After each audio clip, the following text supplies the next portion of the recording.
This wasn't exactly how 70-year-old Dub Lawrence planned to spend his golden years, in and out of sewage pits. But as dirty as it is unclogging drains, he will tell you, life, even on the streets of Davis County, Utah, can get a lot messier. We are at a place that changed your life, I think it's fair to say. Yes, most definitely. I mean, in a word, what did you witness here?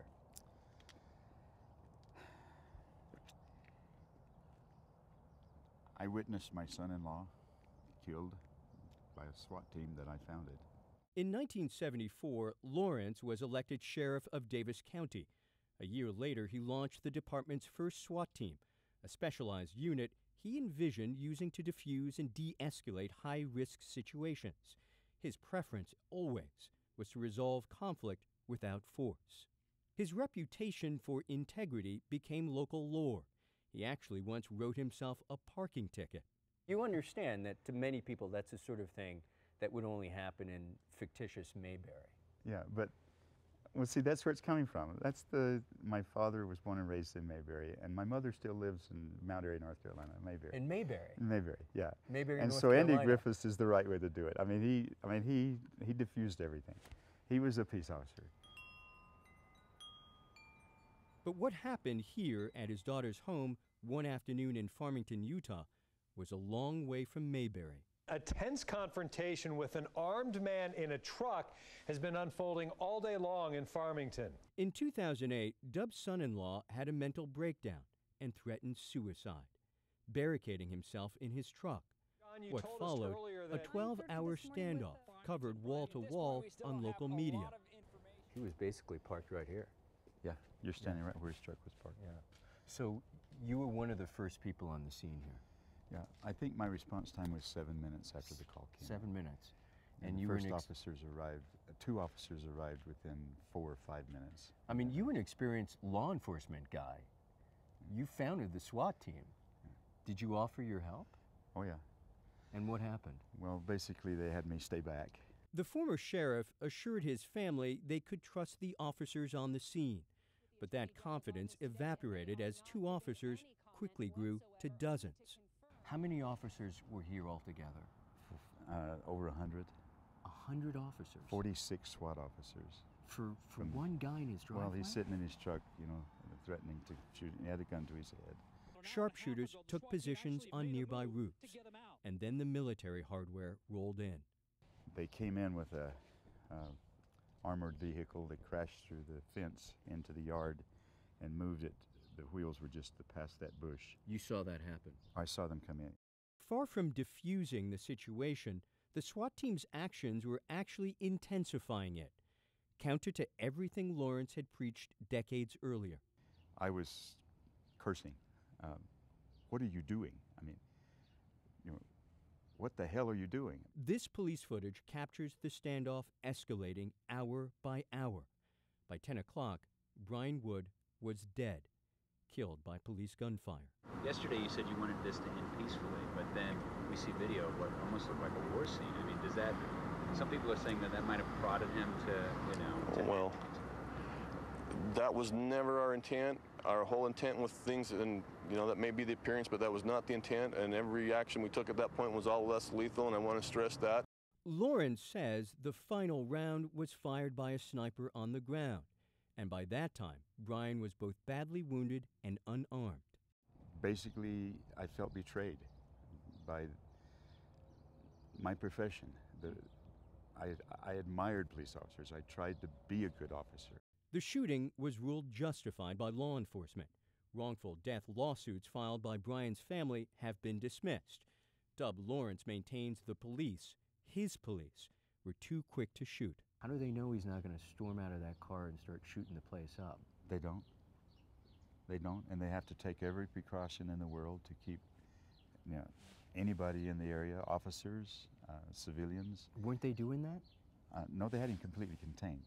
He was surrounded completely. There were 50 officers within 50 feet of him.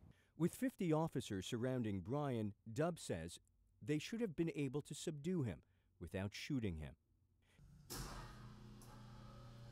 Convinced Bryant's shooting was unjustified, Dub has been on a mission to prove it.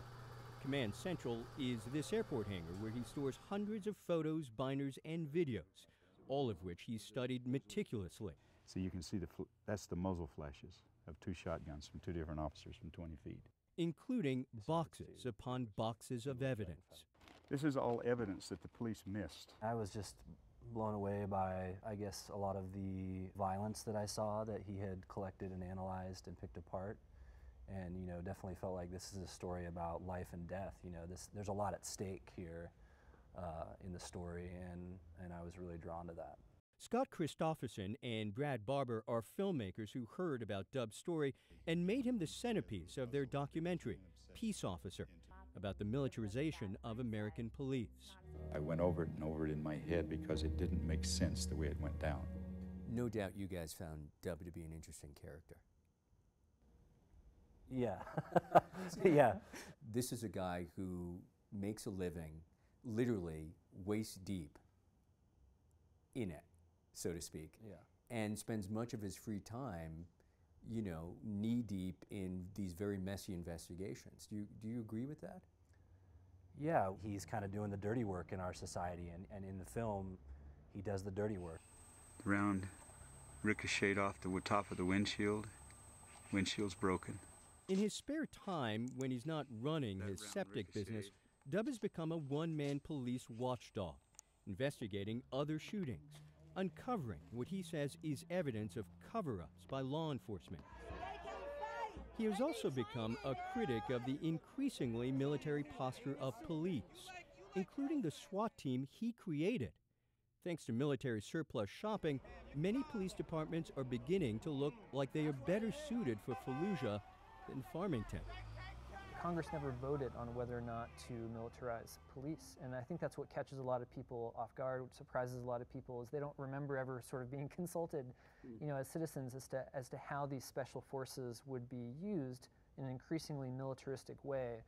And no states that we're aware of anyway right now are really looking at serious reform or at least public oversight of how SWAT teams are used. Utah is actually one of the first that's even tracking how they're used. It's critical to have the people trained, people equipped, to deal with whatever kind of serious problem we run into to protect the public. But they've gone too far. They've gone too far. Get your hands out now! Get your hands out! Get them out!